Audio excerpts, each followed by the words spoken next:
Hey everyone, and welcome back to another Mobalytics video. I'm your host Kairos, and it's patch week, which means there are some new champions, picks, and builds to start playing.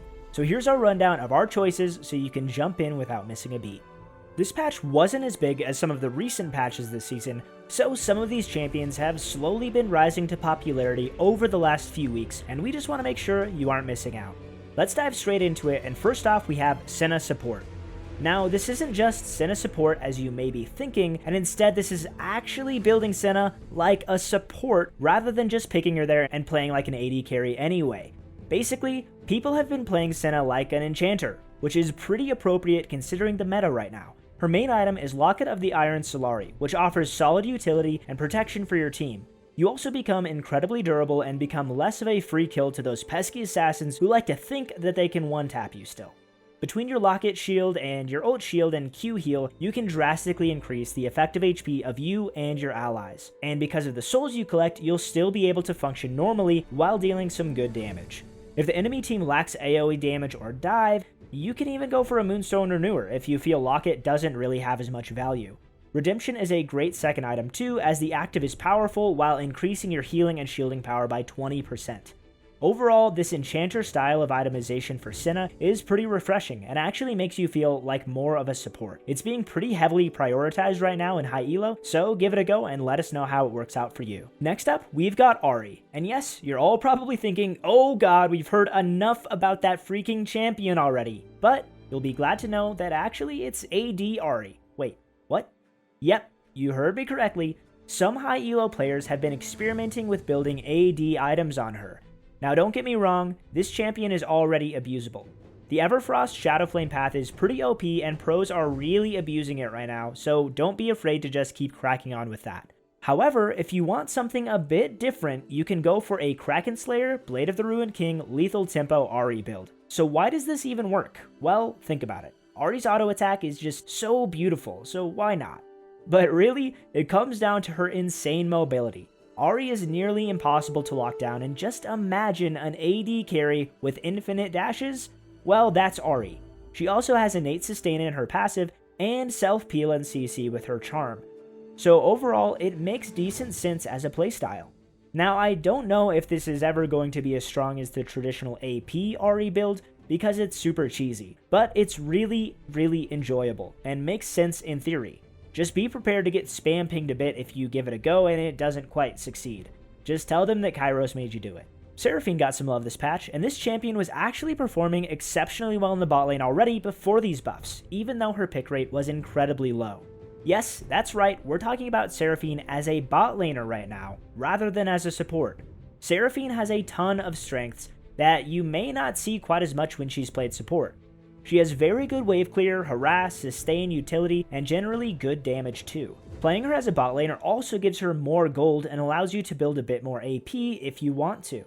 SERAPHINE deals a surprisingly large amount of damage when you do this, and people just don't expect her to actually be able to kill them. SERAPHINE as a bot carry basically works out a bit like a support SONA, but with more damage, more range, and more wave clear. And if you partner SERAPHINE with a support who can play to her strengths like SENNA or Lux, it becomes a pretty toxic lane to deal with. Don't forget just how much SERAPHINE brings to the table throughout the game alongside her crazy scaling. That ultimate is so much fun to use and genuinely changes games when used optimally. RENATA GLASC joined Summoner's Rift last patch, and at first, people thought she was really underpowered, but as usual, once people figured her out, it went straight to the opposite, and this even forced Riot to hit her with a quick hotfix nerf as her win rate was starting to grow significantly. RENATA brings so many tools to the table for one champion. She has CC, damage amplification, movement and attack speed buffs, allied and self-revival, shields, damage, and an AoE crowd control ultimate that sends the enemy team against themselves. Yes, this champion really does have it all, and ticks pretty much every box that you could think of. Just about the only thing she can't really do is duel her opponents, as her kit is pretty useless without her teammates. RENATA's ultimate is so much fun too, and if you use it against a Fed Yi, it's hilarious watching him quadra kill his whole team while you get all the credit. RENATA GLASC is 100% a support you should consider picking up this patch. She's a lot of fun and she can be incredibly effective in the right game if you know what you're doing. QUINN has soared straight to the top when it comes to win rate recently. She's genuinely bossing it out of nowhere, and ever since those minor buffs she got a few patches ago, she's completely destroying the majority of games. We spoke about this in our tier list video this week, and if you haven't tried her yet, what on earth are you waiting for? Quinn still has the qualities and strengths she's always had of abusing melee top laners and snowballing lanes. But now, she's also become a roaming one-shot AD assassin that can shove lanes and abuse her mobility in an instant. Quinn's insane win rate comes down to just how much she can influence the map with her lead, and the roaming support top lane meta is somewhat responsible. Quinn was picked as a great answer to this strat, and she stayed current whilst those other abusers have fallen off. If you've played against a fed Quinn already, you'll know exactly what this champion is capable of, and if you haven't yet, be prepared to get one shot out of nowhere. Zac is another champion who slowly crept his way up into one of the strongest champions in the game. He's always been good at what he does best, diving into teams with his crazy engage and disrupting fights while pumping out the CC. But why is he suddenly being played so much more than normal, and why is he winning so many more games? Well, the most obvious thing is that he's an undeniably good option to counter those long-range hyper carries, scaling artillery mages, and squishy immobile enchanting supports. If you're against a Soraka Jinx who think they're safe clearing mid lane, you can dive over the wall from Raptors and bounce them straight into your teammates' open arms. Zac's early pressure and ganks are really strong too, enabling him to get a lead, get tanky quickly, and start dealing some hefty damage for a tank, especially if he goes for a demonic embrace. Once Zac has maxed his E, the range on it is just absurd, and this means he can get on top of you easily without you even knowing he's coming. Zac is one of the rare few initiating champs in the game that doesn't even need to set up a flank. He can just press E and go to town. Kennen got some buffs this patch to his 4th auto attack on his W passive. The base damage, bonus AD ratio, and the AP ratio all got buffed, which has already encouraged people to pick up hybrid on-hit Kennen again. This has been experimented with in the past quite a bit, and having tried it myself, it's a lot of fun. So how does it work? Well, you lock him in that top lane against a low range, low mobility matchup, and you just auto attack. Then auto attack and auto attack some more. This buff increases what was already a strong part of Kennen's playstyle, and not only improves that auto damage, but also his bursty quick trade combos with his Q and W active as well. Your best option with this build is probably Blade of the Ruined King. The item is just really strong right now, and any champ that builds it usually will rush it first item. Then you've got the usual hybrid on-hit items like Kraken Slayer, Guinsoo's Rageblade, and Wit's End. This build is definitely not the common Kennen setup, and similar to AD AHRI, it will take a bit of experimenting and limit testing to learn. This Kennen build is also going to change your playstyle significantly. Instead of just flashing into the teams and pressing R and Zhonya's, you're going to want to stay in those favored lanes and matchups, split push, and take on anyone who tries to stop you. Give it a go and see what you think. If you want to pretend you're in the NA Champions queue, you should definitely consider picking up ZILEAN mid. MagiFelix on EU West has been spamming this and is sitting on around 1800 LP in Challenger, so it's without a doubt a great choice. So the reason why ZILEAN mid is so strong is for a number of reasons. The obvious one is that this champ is just underrated, and has been for some time. He has consistent AoE crowd control, damage, wave clear, and zone denial with his bombs. He has a huge movement speed boost or a mini exhaust in his E, and also that Guardian Angel ultimate that is arguably one of the best abilities in the entire game. ZILEAN mid is all about clearing waves and roaming as much as you can. Once you've got that Everfrost in tier, you can just sprint around the map with your E, catch out enemies, and repeatedly take them down.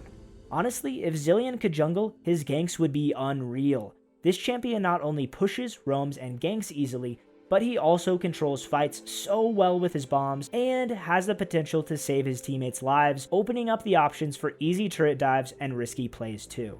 Overall, this is a super OP pick to go for, so if you enjoy clock puns in mid lane, you can let your enemies know that their time is up.